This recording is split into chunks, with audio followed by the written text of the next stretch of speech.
Learn from the masters. How borrowing brilliance becomes the shortcut to original greatness. And this is the truth. Nobody likes to admit it.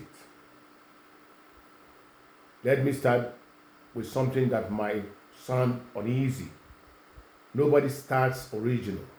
Yes, nobody. Every great person you admire out there today started by copying someone else, consciously or unconsciously. The problem is not imitation. The problem is pretending you didn't imitate. We live in a world that worships originality, but secretly runs on imitation. Music, law, medicine, teaching, business, public speaking, content creation. Every profession has a lineage. And if you don't learn from the lineage, you struggle longer than necessary. And today I will talk you through the principle that quietly creates success, but rarely gets celebrated. Imitate your superiors in the same profession. Not blindly, not forever, but strategically. Why imitation is not a weakness. There is a lie we were taught early. If you copy others, you lack talent. That lie has destroyed more potential than failure ever did. But here is the truth. Imitation is how humans learn everything. A child learns language by imitation. A lawyer learns advocacy by watching senior counsels. A preacher learns delivery by listening to seasoned ministers. A speaker learns reading by studying masters. Yes, these are imitation. Before you create, you absorb. Before you innovate, you replicate. Originality is not the starting point. Originality is the destination. And the fastest route there is intentional imitation of excellence.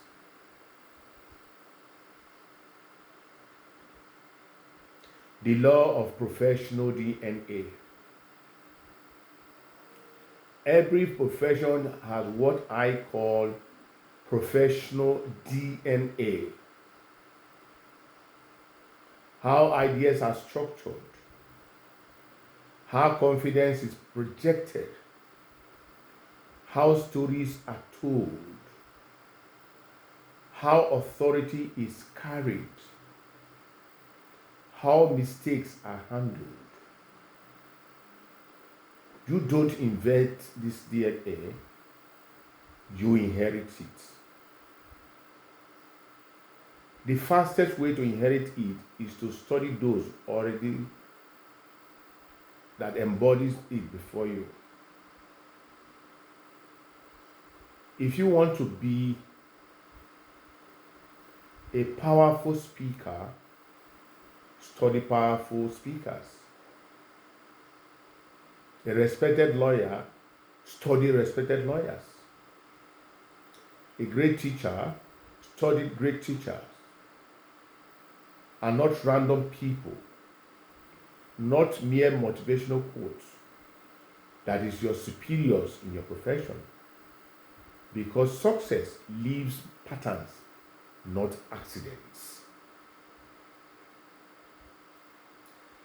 Let's take a look at Les Brown, a living example.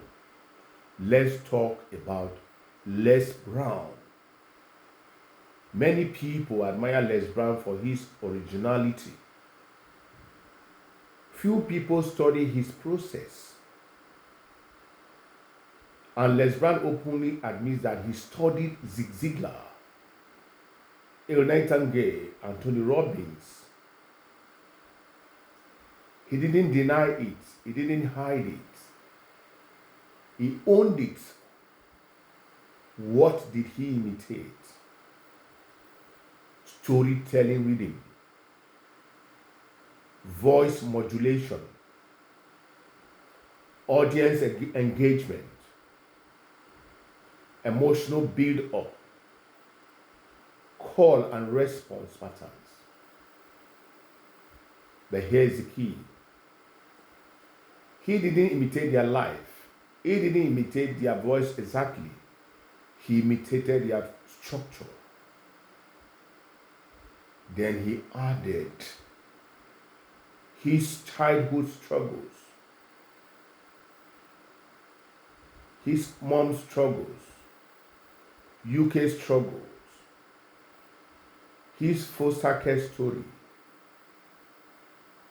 his two mothers, his radio background, his public service, his emotional intensity. His own imitation gave him a framework, and life gave him content. That is how originality is born. Other real world examples, living or dead. One, Steve Jobs. Steve Jobs didn't invent minimalism. He studied Japanese design philosophy, calligraphy, Sony's product simplicity. He imitated clarity before creating Apple's uniqueness. Now let's look at Cristiano Ronaldo.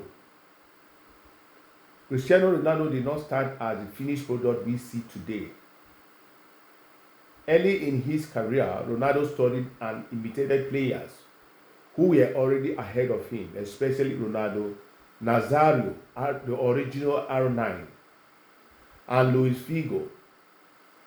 From R9, he observed explosive movement, goal-scoring instincts, composure in front of goal.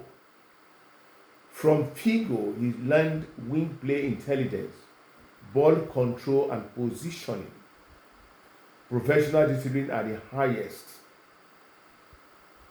Ronaldo copied their training habits, their movement patterns, and their mentality, not their personality. He trained like them before he played like himself. Over time, Ronaldo added unmatched work ethics, physical conditioning, mental toughness, relentless self-belief. That is how imitation turned into dominance. Cristiano Ronaldo did not become great by avoiding imitation.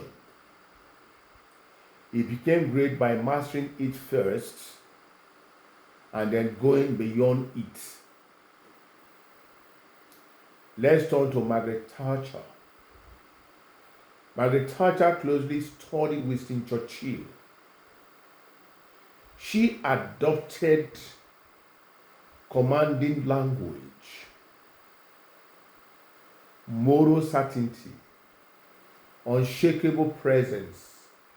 She learned authority before redefining leadership. Now Nelson Mandela. Nelson Mandela studied Mahatma Gandhi.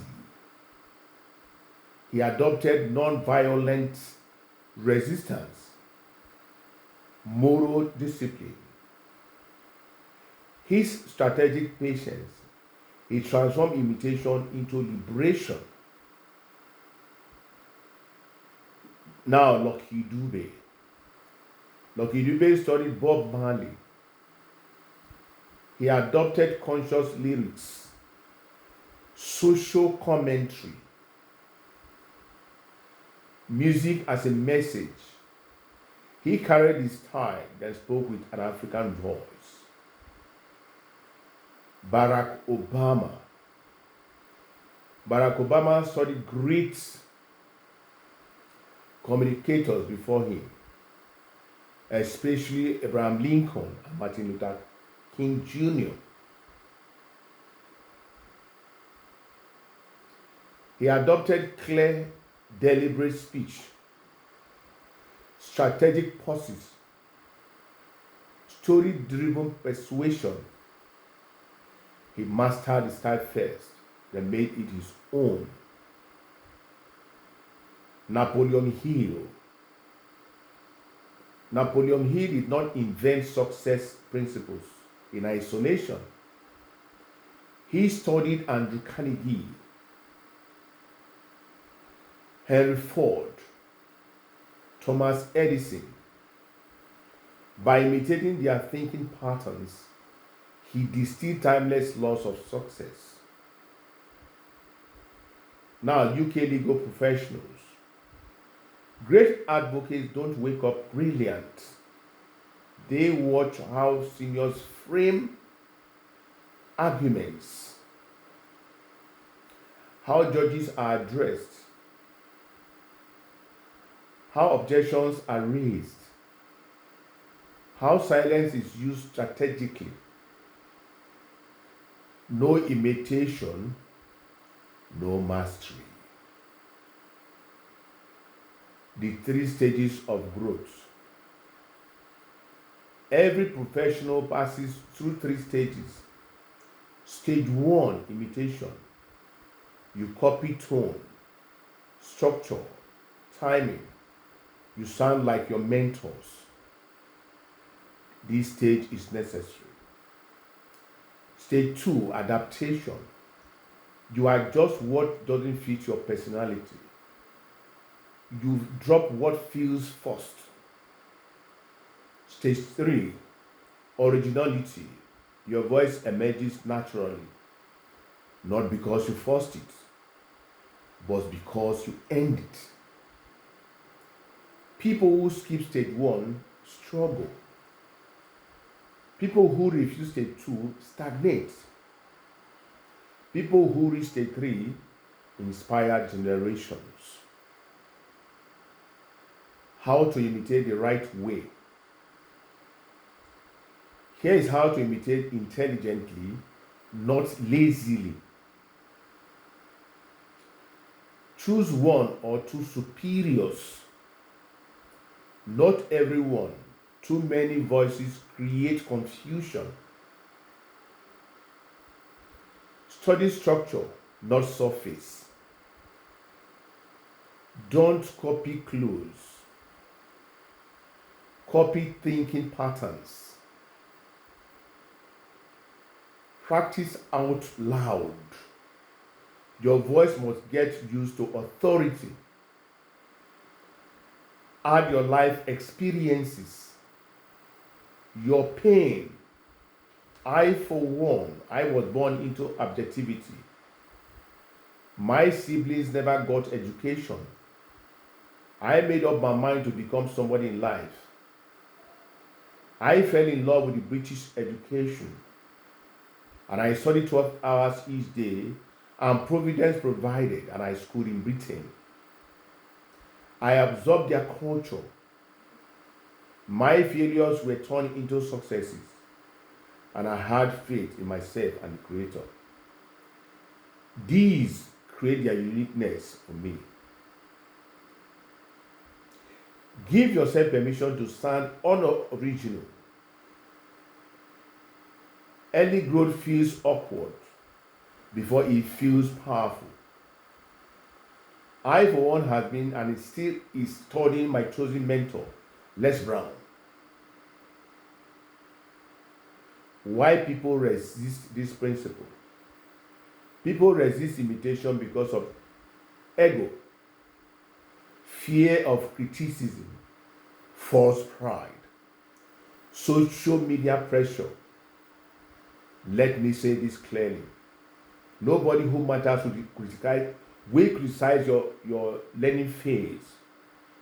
And those who do, they usually haven't mastered anything themselves yet.